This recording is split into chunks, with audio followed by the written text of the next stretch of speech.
Here we are coming from the west, headed towards Klamath Falls. Our turn on the left for Eagle Ridge Road.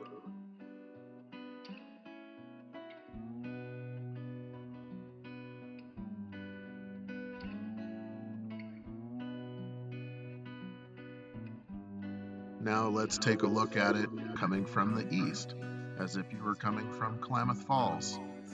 Coming down the hill, turn lane on your right.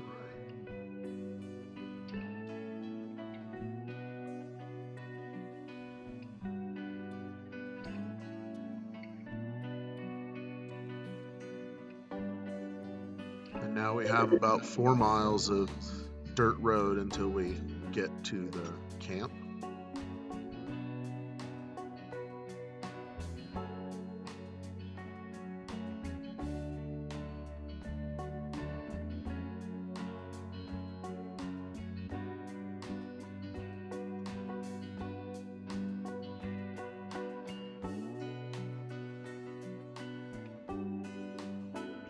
The road in is pretty good.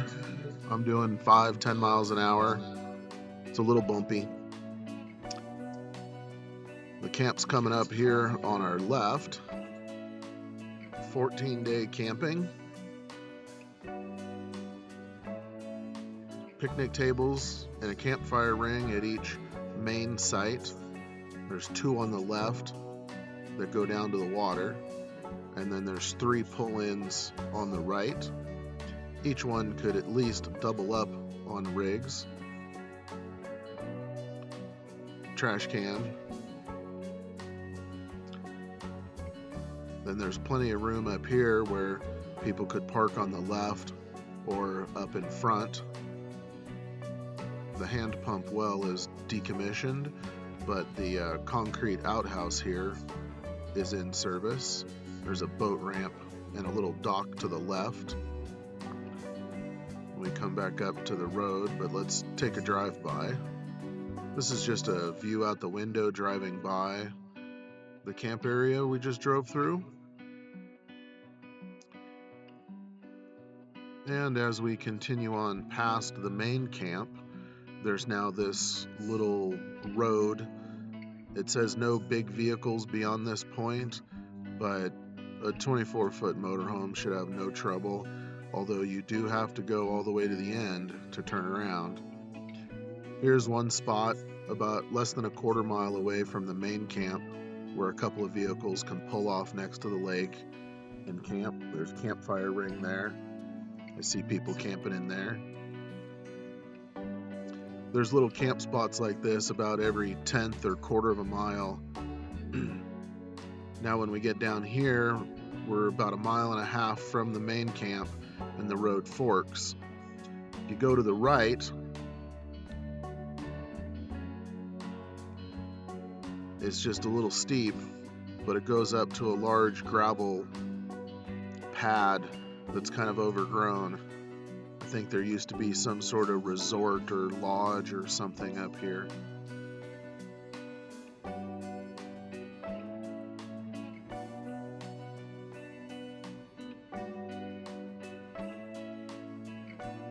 We're just coming to the gravel pad. The gravel pad is about 1.75 miles from the first campground with the toilet. The gravel pad is overgrown on the right. You could probably drive or knock down some of this brush because there's gravel underneath it and it's nice and flat. Might have a little better cell reception up here. You almost have line of sight to the city of Klamath Falls. We swing around in a big circle. Now here in front of me, just beyond the trees, down slope, there's a nice big open area under the trees with grass. We'll swing back around. So this is where a big RV could turn around and head back out. I'm going to continue around here, not recommended for normal cars or RVs. This is making a loop. And through the trees on the left here is a nice like picnic area. Grassy trees. I think there might even be some stairs or a walkway coming down from that parking area. Could set up some tables and chairs, and I think I saw a campfire ring.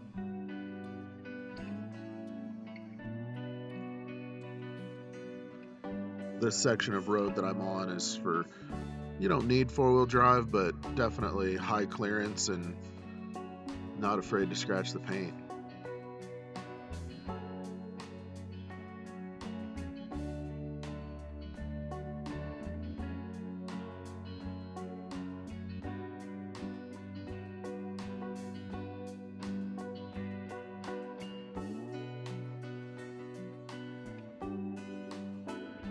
You can see it kind of opens up, grassy.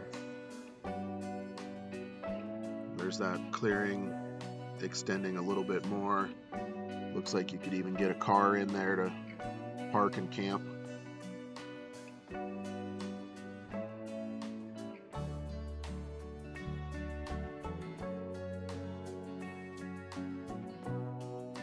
Then down here on the right, there's some more areas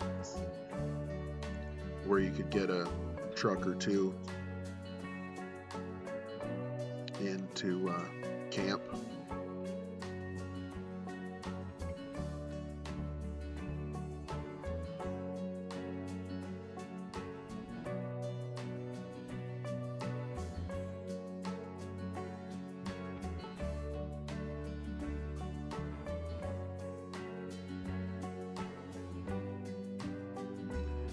As we continue on, we're now headed back towards the main camp along the lake.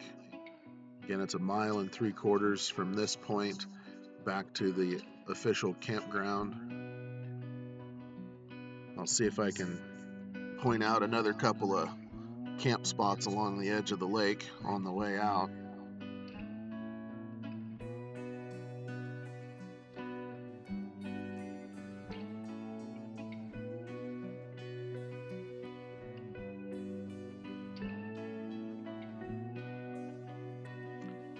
Here I'm hand holding the camera so you can see it is a little bouncy, but not too bad.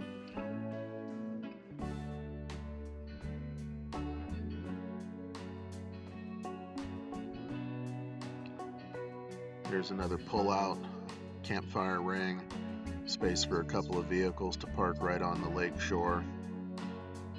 During the heat of the summer, people camp in there all the time. Multiple cars. Usually they're fishing. And here we are back to the campground, and we'll drive through and take a look at it from another angle, and hopefully this gives you enough information to decide whether this will work for the group or not.